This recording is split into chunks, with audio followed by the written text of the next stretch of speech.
당신 영혼의 어두움을 몰아내는 저녁이 되기를 바랍니다. 믿음으로 받으시죠? 아멘.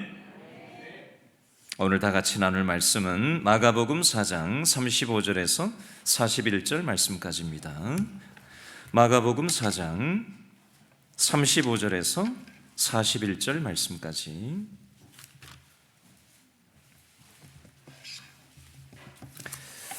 마가복음 4장 35절에서 41절 말씀까지 신약 59페이지에 있습니다. 마가복음 4장 35절에서 41절 말씀까지. 자, 35절을 제가 먼저 읽겠습니다. 그날 저물 때에 제자들에게 이르시되 우리가 저편으로 건너가자 하시니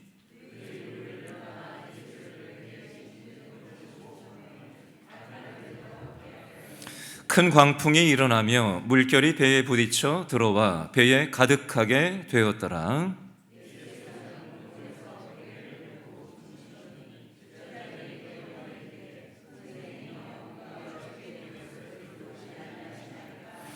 예수께서 깨어 바람을 꾸짖으시며 바다더러 이르시되 잠잠하라 고요하라 하시니 바람이 그치고 아주 잔잔하여 지더라.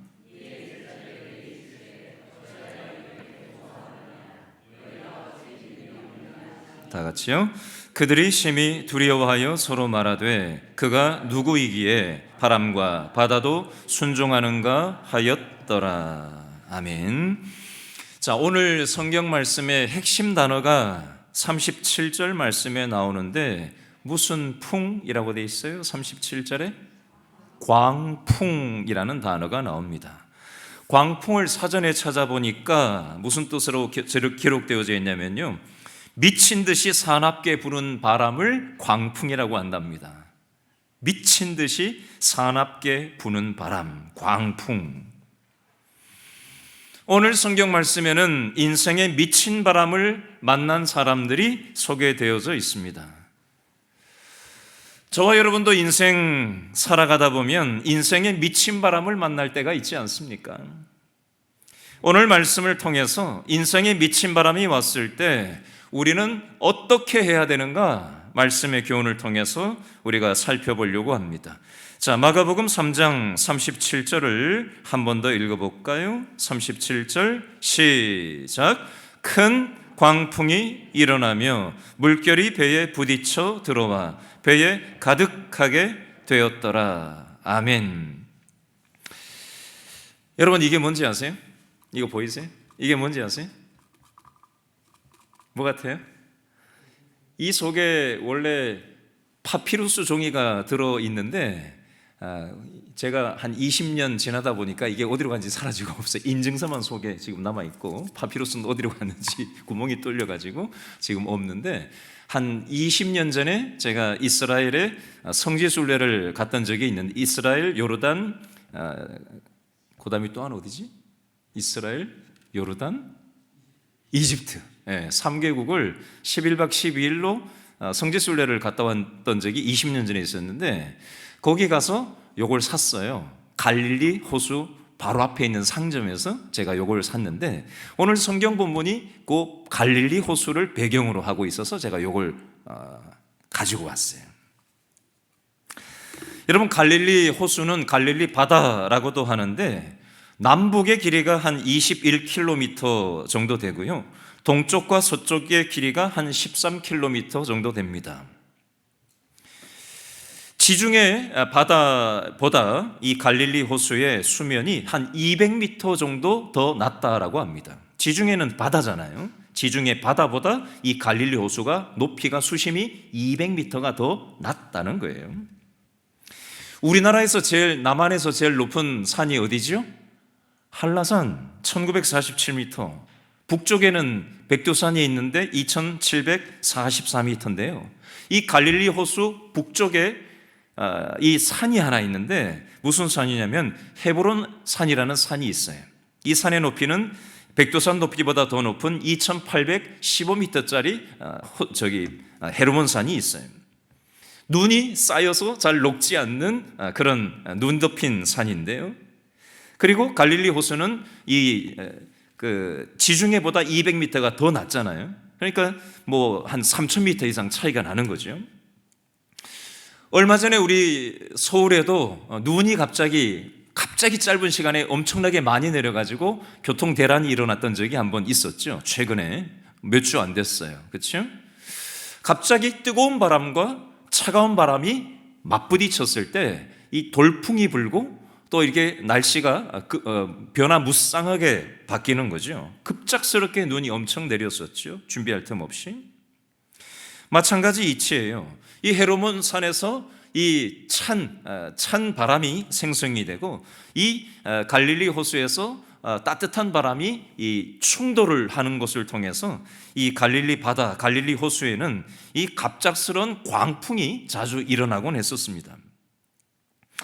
이 광풍이라는 것이 언제 어떻게 불지를 예측할 수 없었다고 해요. 여러분, 이 광풍이 예수님과 이 제자들에게도 밀어 닥쳤는데요. 이 한글로 번역된 이 광풍을 헬라어로는 라일랍스라고 얘기하는데, 이 라일랍스라는 헬라어를, 이 광풍이라는 단어를 어떤 학자는 이렇게 풀어서 설명을 했습니다. 돌풍이 아니며 또 꾸준히 부는 바람도 아니지만 격렬하고 사나운 돌풍 속 검은 뇌운으로부터 터져나오는 폭풍으로서 다량의 비를 동반하고 모든 것을 엉망진창으로 만들어 버린다. 이게 광풍이다. 이렇게 이 학자가 설명을 했어요.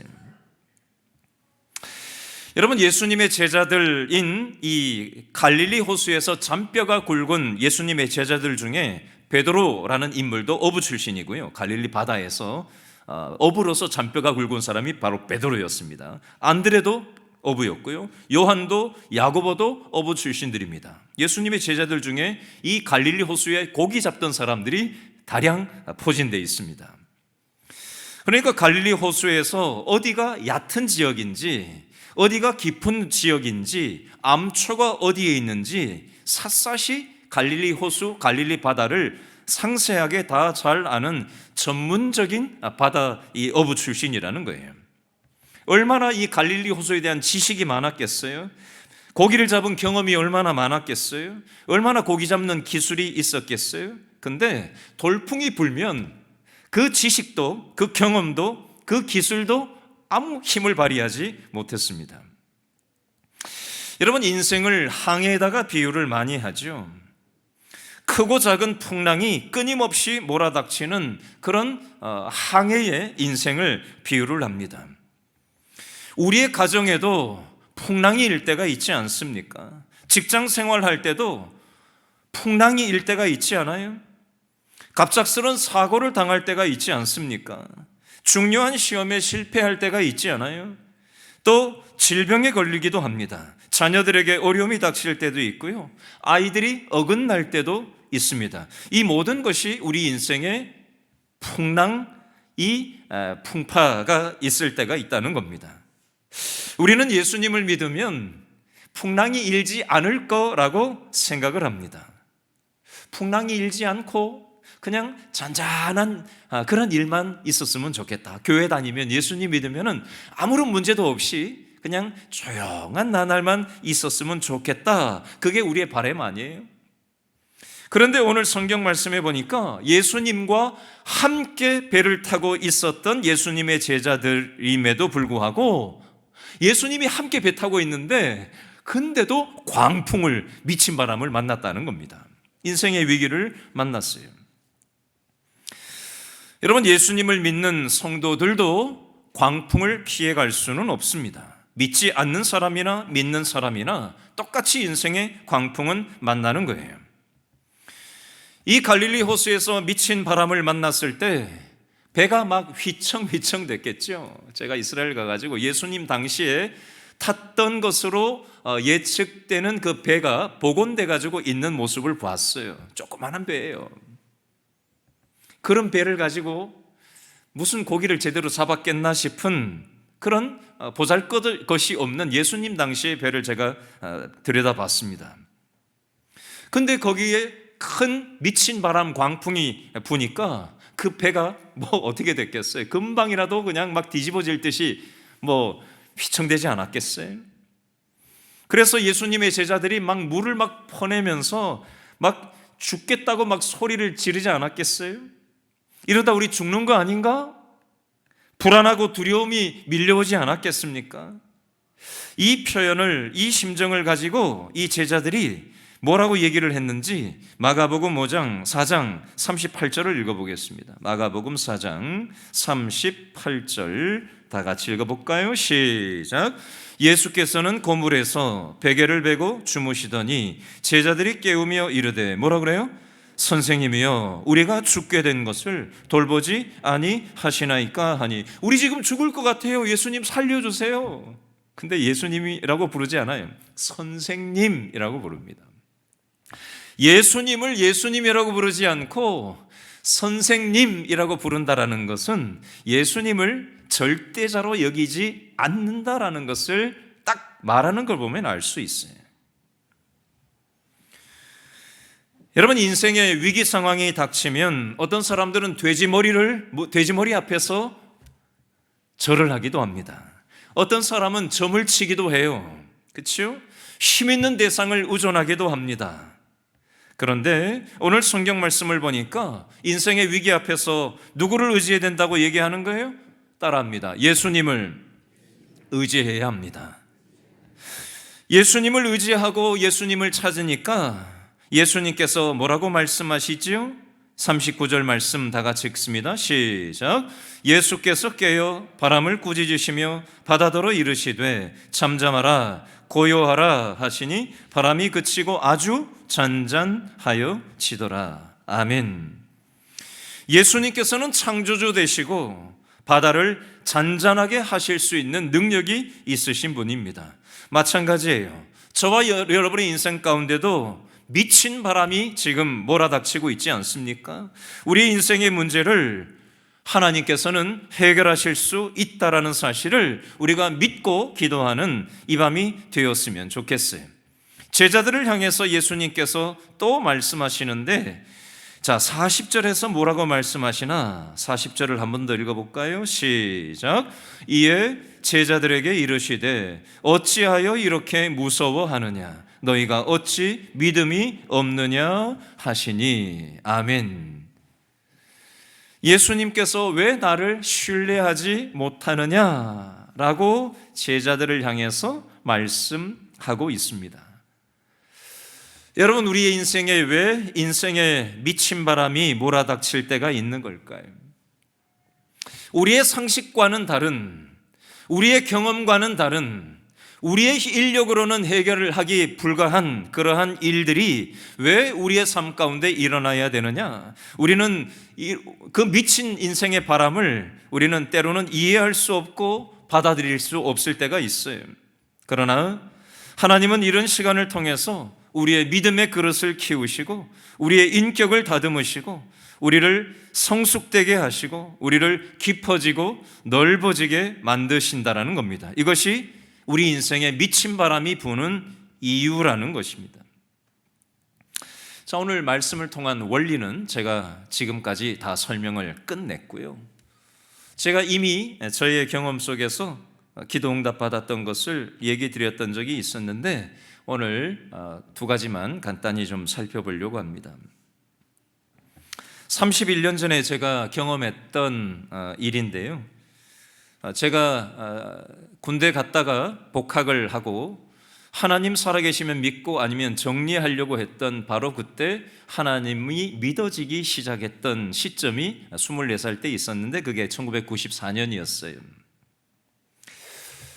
그때 도서관에서 대학 2학년 때 복학을 해서 이제 막 신앙생활을 다시 시작할 때라서 그때 담배를 끊지 못하고 있었어요. 하루 종일 도서관에서 열심히 공부를 하고 담배 하나를 딱 들고 제 자취방 뒤에 있는 언덕에 올라가서 담배 한 대를 딱 피면서 별을 보면서 하나님을 묵상했던 시간이 있었습니다. 그때 제가 앉아 있었던 그 옆에 자리에 꽤나 큰 나무가 하나 있었어요. 그 큰 나무에는 엄청나게 많은 나무 가지들이 있었어요. 큰 나무니까 나무가지가 많았겠죠. 제가 하늘을 이렇게 보는데 별이 이렇게 여기저기에 큰 별, 작은 별, 막 하늘에 별이 많이 떠 있는 거예요. 한참 그 별을 쳐다보다가 제가 고개를 숙이고 잠깐 있다가 고개를 딱 들었는데 그 크게 빛나던 별이 어디론지 사라지고 보이지를 않는 거예요. 조금 전에도 금방 있었는데 그 큰 별이 안 보이는 거예요. 그래서 제가 방금 쳐다볼 때 있었는데 잠깐 고개 숙였다가 고개 들었는데 어디로 갔지? 별이 숨었나? 없어졌나? 어떻게 된 거지? 한참 고개를 갸우뚱거리다가 고개가 약간 각도가 이렇게 틀어졌거든요. 보는 각도가. 이렇게 있을 때는 별이 나뭇가지에 가려서 안 보이다가 고개가 살짝 각도가 달라지니까 보는 시야가 각도가 달라지니까 그 별이 딱 보이는 거예요. 제가 그때 제 나름으로 큰 깨달음을 얻었습니다. 뭐였냐면 하나님께서는 그 별처럼 항상 그 자리에 계셨는데 제 입장에서는 하나님이 안 보인다고 생각했던 거예요. 하나님이 사라졌다고 생각했던 겁니다. 하나님이 사라진 게 아니었어요. 단지 내가 별을 보는 각도가 달라서 별이 나뭇가지에 가려 있을 뿐이었던 겁니다. 그런데 제가 많은 시간 동안 하나님을 떠나서 방황했던 시간이 있었거든요. 고등학교 2학년 때부터 한 7년 정도 제가 꽤나 방황을 했던 사람입니다. 그러나 그 방황하는 시간 속에서도 하나님께서는 여전히 그곳에 계시더라는 것입니다. 제가 그 시간을 잊을 수가 없어요. 저는 대학 2학년 때 다시 하나님을 제대로 경험하고 나서 대학 3학년 지나고 대학 4학년 때 3월 달에 제 진로에 대해서 하나님 앞에 기도를 했던 적이 있었어요. 그때 하나님께서 저에게 어떤 마음을 주셨냐면 영혼들을 돌보는 목회자가 될 마음의 부담을 주셔서 제가 대학교 4학년 때 저는 신학교를 처음부터 간 게 아니었고 일반 대학을 졸업하고 대학교 4학년 때 대학 2학년 때 군대 갔다 와서 하나님을 제대로 다시 만나고 나서 대학 4학년 3월 달에 신학대학원을 가야 되겠다라는 마음의 결단을 하고 이제 준비해서 신학대학원을 처음 간 것이었습니다. 그래서 졸업을 하고 목회자가 됐어요. 그리고 나서 결혼을 하고 캐나다 토론토로 가서 몇 년을 살았던 적이 있었어요. 근데 몇 년 그곳에서 생활하다가 어찌하여서 또 인생의 위기를 만난 적이 있었습니다. 그래서 그때 먹고 살아 어떻게 했냐면요. 아침에 새벽 예배를 집 근처에 있는 교회 안 나오는 것 같은데 왔다 갔다 하는데요. 자, 새벽 예배를 드리고 일이 있으면은 돌침대를 나르는 아르바이트를 했었어요. 그리고 또 돌침대 나르는 일을 오전에 마치면 한 운전을 해서 100km 이상 외곽으로 가서 1시간 이상 운전을 해서 가서 거기에서 편의점에서 한국 사람 한 사람도 없는 백인들만 사는 시골 동네로 가서 거기서 한 10시간, 12시간 편의점에서 일을 했는데 그때 제가 잊을 수 없는 기억이 하나 있습니다. 한참 일을 하고 있는데 한국 사람 여자 집사님이 하나 나타났어요. 근데 그분이 제가 목사라는 걸 아는 분이거든요. 근데 그분이 $5를 저한테 주면서 복권을 하나, $5짜리 복권을 하나 달라고 저한테 5불짜리를 내밀더라고요.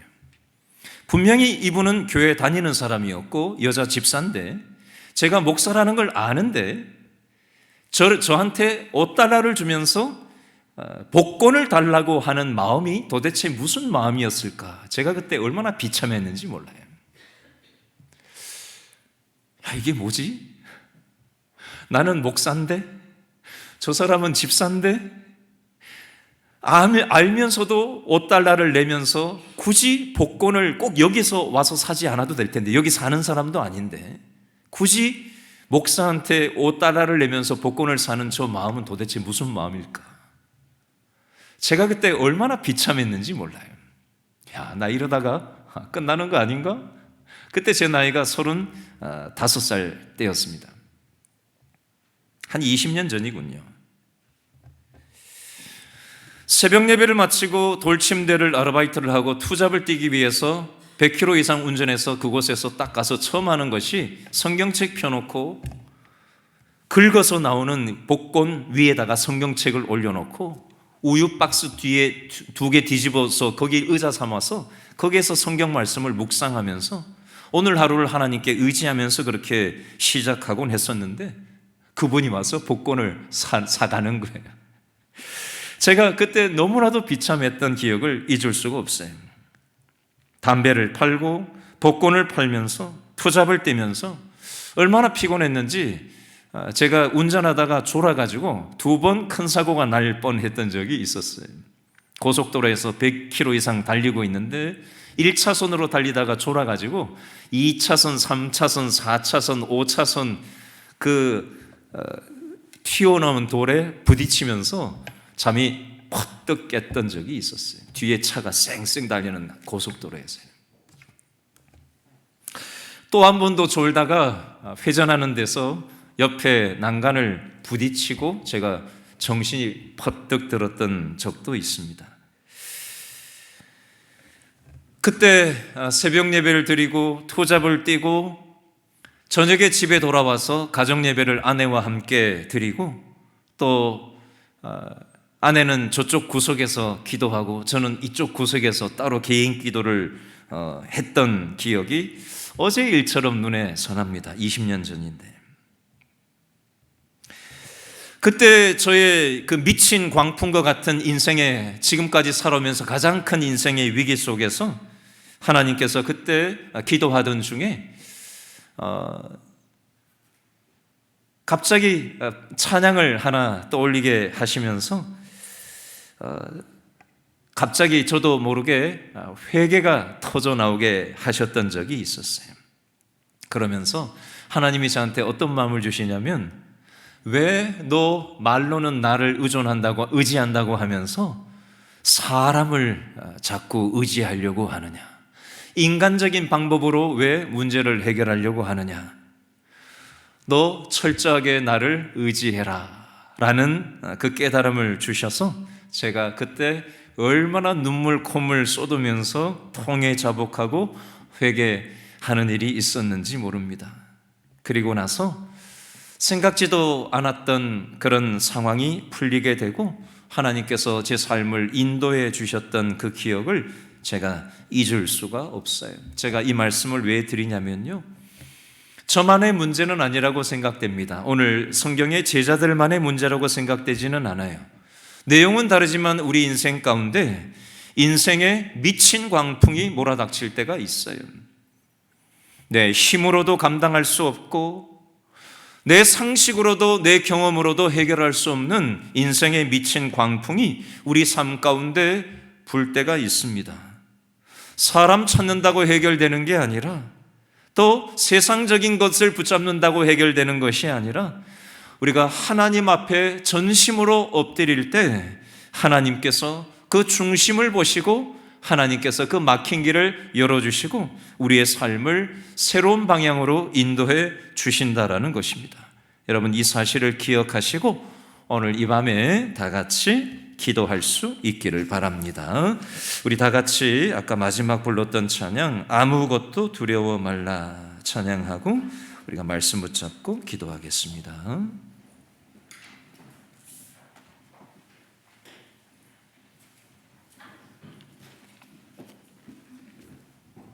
키보드가 지금 소리가 안 나오는 것 같습니다. 방송실.